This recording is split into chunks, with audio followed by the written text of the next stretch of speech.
Felix Thoma wat die bal vorentoe neem.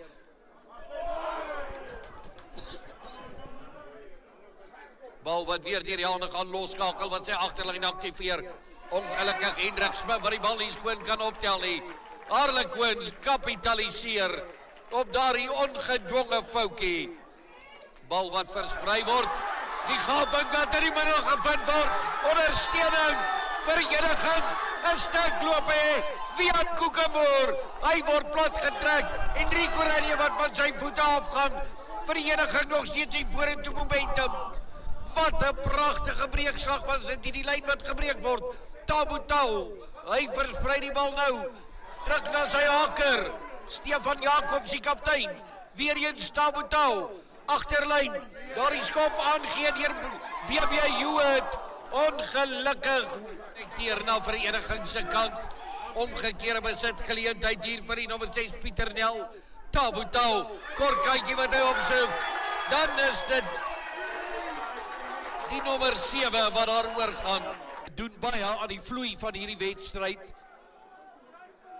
Is nie 'n wedstryd met baie onderbrekings nie. Dylan Maree bring die bal vir Henrik Oranje. Hy trap op toe. Henrik Oranje raak deur die bal. Aangee hier in die hande van die speler aan die binnekant wat oorgaan, Crawford.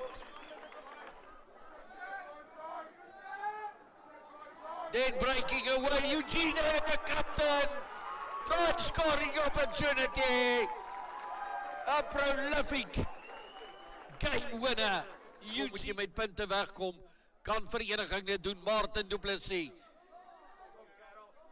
Armin Weideman wat daar afgegaan het grond toe vir Harlequins. Stefan Jacobs met die bal in hande. Hulle lyk nou baie gevaarlik. Ominous on attack vereniging. Crossing the Whitewash. Captain Stefan Jacobs.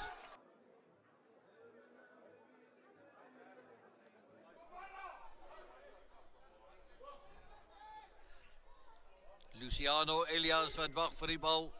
Strafskop aan vereniging.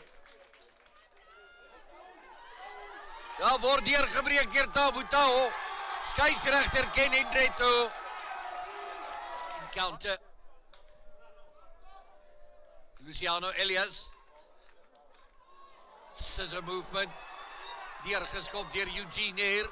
Opgevolg deur Crawford. Pieter Crawford. So sokkerstyl die bal wat in sy hande wip. 'n Opportunistiese drie teen die verloop van spel.